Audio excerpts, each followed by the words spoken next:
everyone, and welcome to Writers Drinking Coffee. This is a podcast where writers sit around drinking tasty beverages to talk about writing, publishing, and the whole creative process. There will be rants and raves and opinions that may not agree but are lovingly delivered. We will not censor ourselves, so do consider us PG-13. Your pro-face band today includes Chaz Brenchley, Karen Brenchley, and me, Jeannie Warner. This is episode 188, Interview with William Klem. Welcome, William. Hello, thank you for having me. Well, you reached out to us asking if we occasionally interview new authors, and the answer is absolutely we do. I think everybody anywhere on the journey of writing has something to say, so thank you for reaching out. Oh, yeah, thank you. Your first novel, you said, this is, I'm hoping that I don't ruin the, Italian, Mario Cervantes? Maglio Cervantes, but Maglio Cervantes. The way you said it was certainly a little more elegant, and that's just totally acceptable. Okay. Well, it's out there on Amazon, and you had a little bit of a discussion in your intro note to me, but I wanted you to kind of tell us about the book. I know that it's about a man who becomes immortal. You don't say why, and I actually like that. And about his life as he traverses the centuries looking for meaning, and when does he stop drifting and start finding things. And I liked that about a journey of what if things just happen to somebody. If you happen to be not a vampire, not an immortal, not a wizard, Harry, but just immortal. Tell us a little bit about the book. Where did you get the idea from it? Yeah, the idea came in 2006. My wife and I were the proud parents of two kids, and in 2006 they were 2 and 5, and so, like most parents of youngsters, there just wasn't enough time in the day, and I occasionally found myself thinking, "Gosh, what would it be like to have all the time in the world?" And of course, the immediate salvo was, I'd read more books, I'd get caught up, watch a movie, I'd take a nap. But eventually, I started thinking, "Gosh, what would I do?" And I started getting these ideas in my head. Gosh, imagine the travel and learning languages and all the hobbies you could learn to master. And for some reason, I got this impulse that I'm supposed to write it down, not like I was enumerating things to do, but these images, they came with a vision, like I was supposed to write this down. So at bedtime in 2006 with my son, I'd go up with him, and while he was conducting his bathroom duties, I would write in his room on a spiral notebook for 15 minutes at a time. When he came out, I would jot down some notes where I could pick up the next day, and that continued just for a few months. And that's where the idea came, where all the time in the world, and that's what eventually became Maglio Cervantes. Okay. Had you thought about writing before that, or was this just sort of completely out of the blue? Yeah, I'm glad you asked, because I don't come from a writing background. This was kind of out of the blue. Before that, I would maintain like a travel journal. If we went on vacation, I'd jot down maybe a couple paragraphs per day. And of course, my wife and I maintained journals on the kids, so we could note some milestones or jot down some anecdotes by which we can embarrass them by in the coming years. Ah, excellent.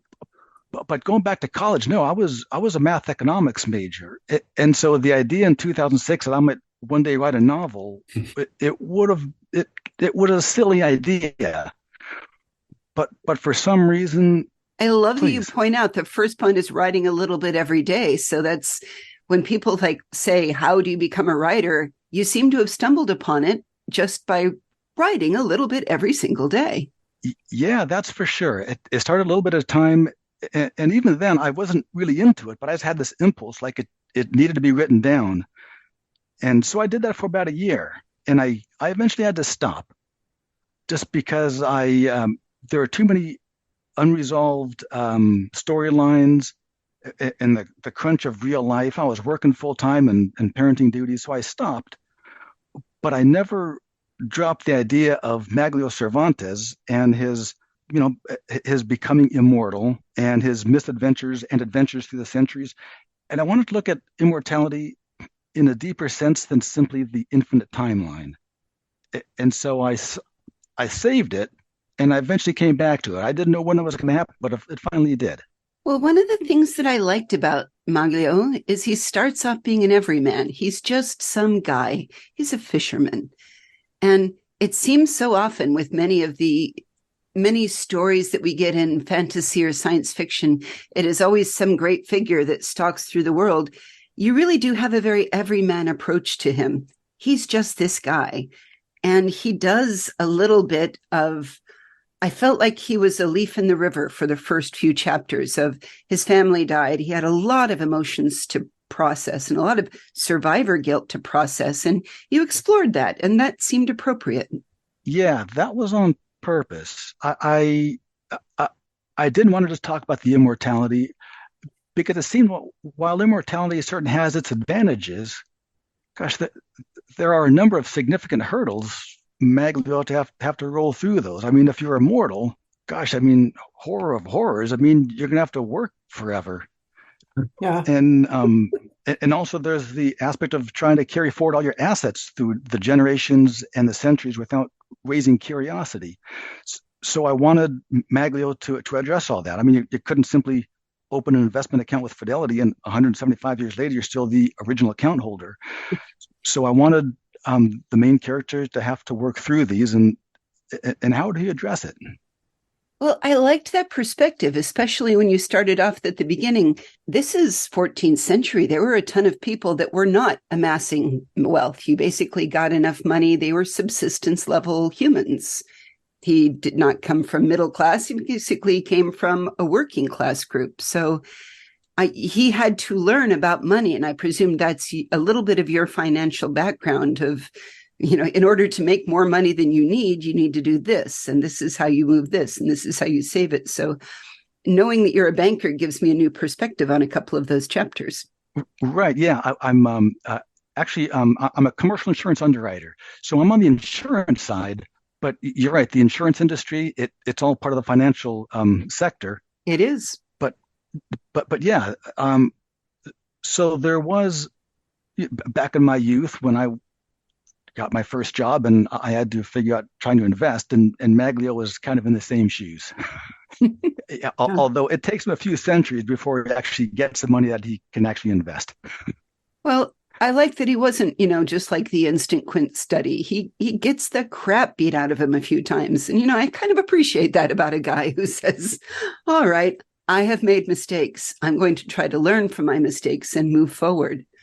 Now, tell me a little bit about the research in the process, because as a history minor, I adore talking about Roman mining techniques, and you drop a lot of fun. Did you do some of the research, or where did you research? How did you approach some of these different areas in his career, let's just say? Yeah, that was me doing some research.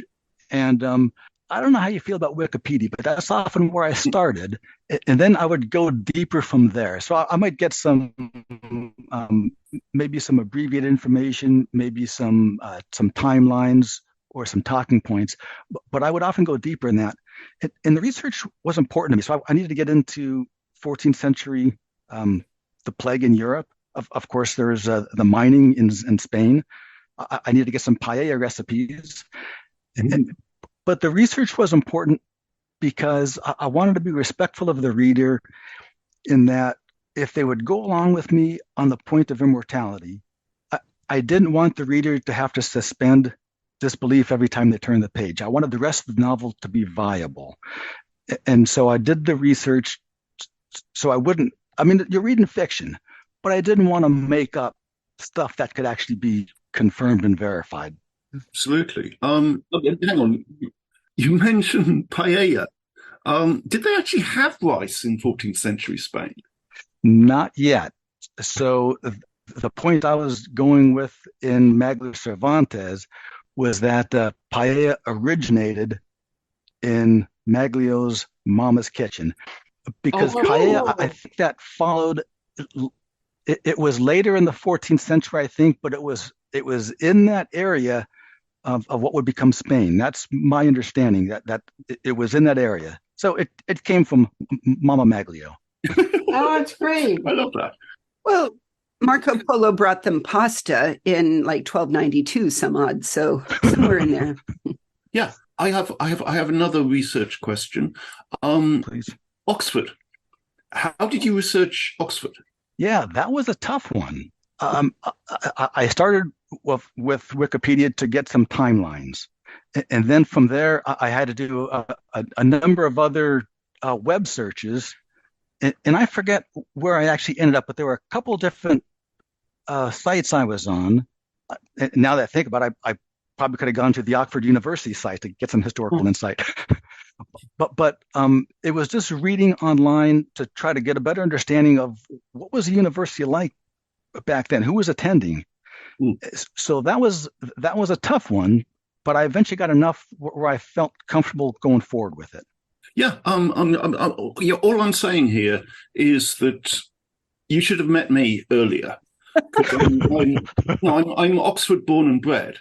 Oh my gosh, you're an Oxford Blue. I could have done that for you. You never know who you're going to meet on this show. I just have to tell you. Yeah, that's for sure. Gosh, if I'd known, yeah, that. When you were organizing your research, when did you move over to start typing in computers? Did you use Scrivener? Did you use any particular tools for it? Tell us how you organize your research notes to string it together. My first draft for my creative writing, it's pen to paper, and then I transcribe. And then because I don't come from a writing background, so it was maybe a little unorthodox, but I ended up with a bunch of my drafts, and I started putting them in sequence. And of course, I had to start moving them around from one part to another of the narrative as I got further along. I've heard of some writers, some authors, and they've got their outline going on, and I truly admire that. I think like Amor Towles of The Gentleman in Moscow, he talks about having like a 40-page outline. Wow. I was a little naive going into this. I didn't have an outline until near the end where I needed to finish off. Okay, this is what I need to get to. So that was kind of rough, and I would do it differently for my next one. Would you? That's interesting because I mean I'm a pantser. If I have a title and a first line, I'm good, and I will just start and keep going. Damn, there was I had a. I thought we'd agreed we were going to call it Organic Gardener because Pantser has certain. Oh, right. Yes, absolutely. Organic Gardener will do nicely. There we go. Yeah. Yeah, I do mostly organic gardening, and I'm working on something now. I'm trying to put an outline together, but the way my brain works with my creative writing, the writing wants to come out first. Yes. And then I try to organize it. I just haven't got a clear vision yet. This is what I'm saying. Don't go against your instincts, Willie. Okay. If you want to write the thing first and then sort it, do that. I had a friend in Oxford. She was a short story writer and a poet, and she was very, very anxious about the notion of writing a novel. We all knew she was writing a novel, but she just called it a long story until she'd finished it. And then I found her sitting on the steps of the library in tears, literally. And I said, Sweetie, what's going on? And she said, I think I have finished my book, but it is in 67 separate pieces, and I have no idea how to put them together. So we went back to our office and we did that. We spent an afternoon sorting sections into an order that made something of narrative sense and something of political sense and all of that. And it was brilliant. And she sold it for lots of money, which was lovely. But yeah, no, that's what I wanted to say earlier. You said your process might be a little unorthodox. Honey, there is no orthodoxy in writing. Absolutely everybody does it absolutely differently. Maybe you're right. What is it? There's 9 and 50 ways to 9 and 60. 9 and 60 ways. Thank you. No, in my world, there's 9 and 70 ways to perform a partial lay, and every single one of them is right. Well, Chaz, when you talk about having 66 different parts and trying to put them all together, that sounds like the early days of Maglio Cervantes. Yeah, I thought you might recognize that. Did you ever have to sit down? Was this a family affair? Did your wife help? I know there's a lot of people out there offering editing services. Did you take advantage of any of these? My wife read through and provided some strong input, and I have a friend of mine who's very creative. He read through the first draft, and he provided some key input as well. So it's just those two parties that provided input. If I may ask a question, I really love the cover on the book. It has that old time photograph look. Is it by chance a family member, or where did you find it? It is, yes. That's my Grandpa Tedesco. When I was looking for a cover image, I wanted to get something that would grab someone's attention and not easily relinquish it. And I remember as a kid seeing these great photos of Gramps. And so I went digging through the old photo albums, and I found the photos. And this is the one that I kept coming back to. It's from 1934 when Grandpa Tedesco were in Chicago for the World's Fair. Oh, cool. Did you know him? Grandpa Tedesco, oh, yes. Grandpa passed away in 2000, so... he looks amazing. Oh, yeah. Yeah. So we used to go to my grandparents' house every Sunday. So we used to go by for Sunday dinner. So yeah, I knew my grandpa well, and so they're a strong part of the family. And yeah, so when I look at the cover, I mean, it's neat to see my grandpa, and it's my mom's dad, and so she's pretty happy with Maglio Cervantes too. That's sneaky. Now, did you ever consider?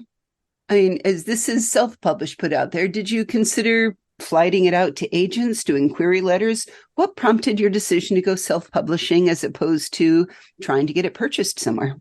Yeah, when I was getting serious about writing it in 2021, and I saw the end of the tunnel, I could see the end.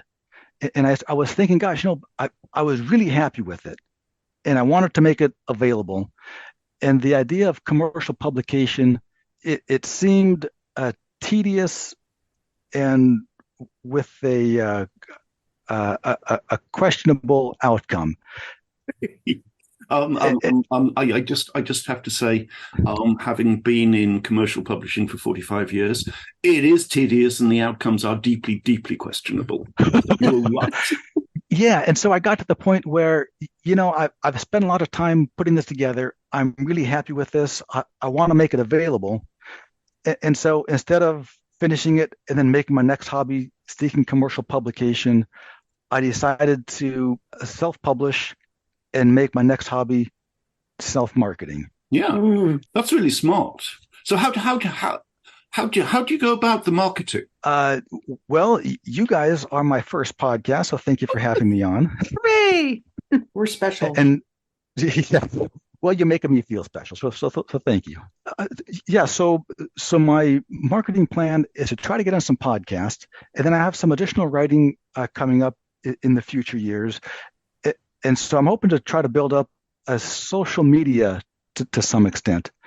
And I still need to come up with, make some contact with some book reviewers. So I'm still at the early ages. I'm still balancing work and family responsibilities. So in my spare time, I'm trying to do some marketing. And it starts off with podcasting. Are you also doing more writing? Is this a one shot, or you feel that now the dam has broken? The seal is cracked. Yeah, there will be more. I'm working on next year. There's going to be a collection of short stories, which I'm going to publish. Oh. And I'm also working on a longer piece, which I'm hoping will develop into my next novel. When do you know precisely when a short story is really a novel? Is it just, there's too much, I can't sum up anymore? Yeah, well, with Maglio Cervantes, it just kept coming. I didn't know what I was writing, but I knew it wasn't done yet. Right. It took me a little bit of time, I have to say. I did not innately relate to him, except for that I understood at the beginning his emotional state. I think that was very, very honest. But I came to kind of like him there at the end, as he sort of rejoined the human race in a certain way. I mean, for all the years that he had to keep himself apart to not be torn limb from limb by a mob of angry peasants with pitchforks and all that. But it seemed that by the end, he'd actually realized the importance of humanity and fellowship again. And I really appreciated that about how you left it. Yeah, that's totally true. In my early drafts, that had not yet been incorporated into the storyline. But the more I wrote, gosh, it just seemed like an awful existence. Like you're free to move around, but it just seemed like solitary confinement. If you haven't got any lifelong friends, maybe if you're immortal, maybe you haven't got friends more than 10, 20 years, because at some point there'll be some uncomfortable questioning coming along. But Maglio had some decisions to make, and he decided, well, if it doesn't work out, I can flee again, but I'm going for it. Okay. He wanted back in. Yeah, absolutely. You mentioned, well, I think Jeannie mentioned peasants tearing him apart limb from limb, which Graphic. is always one of the questions about immortals. I mean, if someone had cut his head off, would he have come back again? Do you know? Do you think about that? Yeah, I think about that, and I think a discombobulation might have ended him. Yeah. But yeah, I thought about, gosh, what if he was going to end himself? How would he go about doing it? But you're right. I didn't want to go too deep on that. I'd had my fill of that, and I wanted to move on. Well, he does in the beginning. I mean, there's a certain number of times that he tries, all the standard ways, drowning, burning this or that. He's not Deadpool, and I respect that he's not Deadpool. Yeah. But I also like, to a certain extent, nobody loves pain and things hurt. And I respected that he came around to the, pain is icky. And I respect that for him. Totally agree. So, I mean, maybe he would survive jumping out of a large, tall building, but it wouldn't be happy, Yeah, luckily when he was going through that phase, there weren't any skyscrapers at that time. Yeah, it's true. And it's not like he climbed his way up and, I wonder if there's another one of Maglio that's a short story that somebody made it halfway up Everest. And now even better with global warming, now they're coming out. They've been frozen there for 600 years and they just thought out to move. Oh, wow. Yes. The immortal who fell into the glacier and it takes a few thousand years to bring him to the edge, and he's still alive. That's Maybe we need to have a collection of stories about global warming stories. Well, I think I'm getting some ideas for what's next. I love it. Tell us about your short stories, William. I mean, you said you're publishing a volume next year. Have you written them already? Have any of them been published elsewhere? They've been written. I'm working on the final edits of them. Mm-hmm. They've been published on my blog. Okay. And my blog, my most avid readers, my wife, my mother-in-law, and my mom. Perfect. So yes, they've been read. So the short stories that are coming out next year, one of them is, I've been listening to a lot of podcasts lately, and I've been thinking, gosh, wouldn't it be cool if we can go back and listen to some historical figures on a podcast, whether it's Ben Franklin, Joan of Arc, Christ. And so I thought, well, heck, how about I wrote a transcript of Abe Lincoln on a podcast. And it very fortuitously happened those 4 or 5 days between the official close of the Civil War and his night at the theater. So that's one that I'll have in there that I was really happy with. Okay. I mean, again, we're talking basically time travel here. Do you think you're obsessed with time and the passage of time and I don't think I'm obsessed with the passage of time, but I do get these story ideas in my head, and I do have this compulsion that I need to write them down.